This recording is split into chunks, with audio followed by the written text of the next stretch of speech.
welcome, welcome. This is Michael Powell with the Teacher's Cup, and this is 10 discipline tips for teachers, a gift from the Teacher's Cup. I'm aiming to lift you up. Let's get started. Tip number 1, determine your trigger. What I mean by this is that every single teacher has a trigger at which point they will mandate that everyone in their class listens to them. But everyone's trigger is different, and the trigger needs to be consistent. So sometimes your trigger is that you change your voice, and they say, oh, when Miss So-and-so talks like that, you better listen. Or sometimes it's when you say different words, like, listen, class, all eyes on me. You better shut your mouth. They say, okay, they're going to do it at that point when you say that thing. But there is an option that your trigger is simply that you start talking. You can condition your class to just stop and listen when you start talking. That doesn't have to be your trigger. Everybody's different, but it's important to make your trigger consistent so your class knows I have to listen at this point or I'm going to get some serious consequences. Tip number 2. Tame them with timers. I don't know the magic of this thing. I just know that it is magical. If you have a class that needs to sharpen up their focus, use a timer. Just say, class, we're going to do this task, and you're going to get 10 minutes to do it, and I'm setting a timer. I'm telling you those words, I'm setting a timer. They're magical. For the duration of the timer, the class will do what the task is. I don't know the psychology behind it. I'm just telling you that it works. It's a wonderful cheat. Tame them with timers. Tip number 3, make yourself the model. What I mean by that is you're the example, you're the standard, you're the model. The way you want your class to talk to each other, the way you want them to talk to you is the way you have to talk to them. And point that out. Tell them. Say, listen to the way I'm talking to you. Do you see that I'm looking at you in the eyeballs? Do you see that I'm smiling? Do you see that I'm working very hard not to be angry? I want you to do all of those things. Do you see that I'm not yelling? Do you see that I'm not being sarcastic? Use yourself as the model of communication and of discipline and of respect and point it out. Tell them, do you see what I'm doing? You're supposed to be copying me. I am your example. I am your model. Tip number 4. Be a swim coach, not a lifeguard. Now, this is just a fancy way of saying interact. There's 2 ways to teach. Lifeguard is where you're perched above, looking down upon, and you just want to enforce rules. You want to blow your whistle and tell them to quit running. But you can also be a swim coach. You can be in the water with your students, cheering them on, hands on, right there with them. And when you function as a swim coach, discipline, a lot of it just takes care of itself. A teacher that's behind the desk, just looking to catch kids doing something wrong is going to have far more discipline problems than a teacher who is walking around, touching students on the shoulder, encouraging them up to the minute, up to the second with what they're doing. It's exhausting, but you don't have to do it every single day. You just have to do it enough that it conditions the class and sets the tone. Tip number 5, delay the negative until inserting a positive. What I mean by this is sometimes you need to tell some students some really tough things. You've got to rebuke them, you've got to correct them, you got to come down on them, you got to tell them they disappointed you. But if you can delay that until you insert a positive interaction with them, it will go a long way for them to know that you love them. I'll give you an exact example. Sometimes I learn things about my students that are terrible. I've got to talk to them about it. I got to tell them they disappointed me. I might even have to give them some serious consequences. I will learn about them, let's say, the night before. I will make sure that I have a solid positive interaction with them during my class before I ask them to stay after class to give them the bad news of the consequences and tell them I'm disappointed. And I will tell them, I learned about this last night, so that they realize, wait a minute, he knew that when he had this positive interaction with me, so I know he loves me. He doesn't look at me just as the worst thing I've ever done. He sees me as a human being who just makes mistakes.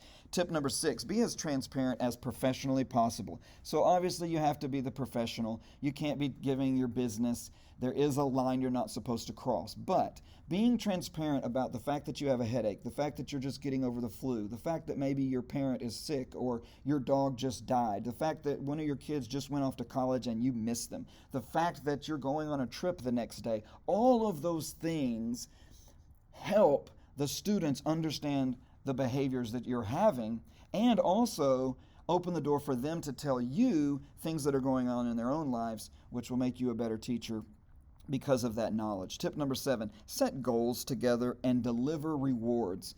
Sometimes when I have an entire class that is rowdy or obnoxious or a handful, we set class goals that they get only if they have a certain class average and only if they have 0 discipline problems. I define a discipline problem as either sending them out into the hallway to have to talk to them, not sending them to the principal. I don't want to go that far. I want to pull it way back. It's like sending them into the hall, or maybe even correcting them and saying you shouldn't have done that. Wherever you draw the line, you say, look, if you cross that line, you're not getting this reward. The reward that I've used recently is breakfast. The last day of the 6 weeks, I have a class. If they have a 90 class average and they haven't had any discipline infractions, they get breakfast. They love that breakfast. They want that breakfast, and they give positive peer pressure to try to get that breakfast. Tip number 8. Oh, this is the money. I should have skipped this one, but I wanted you to listen to the first 7. I think they're helpful too, but here it is. You enforce only one rule. You only need one rule. There is a magic rule. There is a rule that works all year with every student. There is a rule that works K through 12. There is a rule that you can wrap up every other rule under, and the rule is this. Listen to the appropriate speaker when they're speaking and respond when they're done speaking. That's it. It covers everything. Everything you say, if you're the appropriate speaker, they're supposed to listen and respond appropriately. When someone else is the appropriate speaker, they're supposed to listen to them.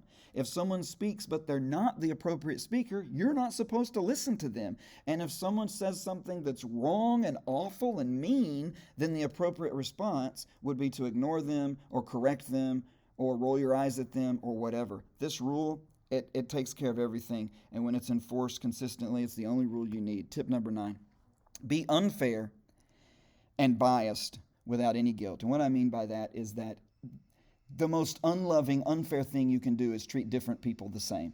Every student is different, just like if you're a parent, you know every kid you have is different. Different personalities, different genders, different expectations, different backgrounds, different ages a lot of times. If you teach high school, you might have freshmen through seniors in there. It is ridiculous to have rules so rigid that you think you can enforce them equally on every student. Instead, when a student gets bent out of shape and says, wait, you did this for so-and-so, but you didn't do that for me, I tend to say, you know what, if you were so-and-so, I would have done it for you. And if they were you, I would have treated them the same. I'm treating you as individuals, and there's nothing more unfair than treating individuals differently. And I don't think you should have any guilt as a teacher by using discretion. Finally, tip number 10, if you have to talk to a parent, I'm going to give you a magical phrase. When talking to a parent, cast a spell with this magical phrase. Here it is. The magical phrase is this: your child isn't representing you very well in my class. Now, when you say that, your child is not representing you very well in my class. You're not saying, fix your kid for me. You're not saying your kid's driving me crazy. You're not saying, I don't know what to do with your kid. You're saying, I'm on your side, parent. There's no way you want your kid to be doing this. So I'm making this call to help you so that you can talk to the kid and have them represent your household the way I know you want your household represented. Now, if the parent says, don't get in my business, don't talk to me about my kids can act however I want, now you're going to have greater empathy for the kid and still be informed. But I have only had to use this phrase maybe 10 times in my 20-year career, and every time I've used it, it has worked like magic, because you're communicating to that parent, how your kid acts in my class is your responsibility because you raised them. Now you take care of it, because when I see them in my class acting this way, I think they're misrepresenting you, and I don't want that to happen, and I don't think you want that to happen. So you need to take care of it because you're the parent. So here you see the 10 tips. You can screenshot those or memorize them, or I don't know what you want, but there they are, all 10 together. And finally, I want to invite you to take next steps. If you still have questions, there's my email. Email me. Let's start a conversation. If you need a supportive community, you can find us on Facebook, The Teacher's Cup, where there's posts every day supporting teachers and lots of incredible, helpful comments. And then also what ties it all together is there's Coffee with a Cause, where the Teacher Cup sells coffee and cocoa, and $2 for every bag of coffee goes to the Teacher of the Month. I hope you'll check us out at theteacherscup.com. But mostly, I just hope that this helps you be better.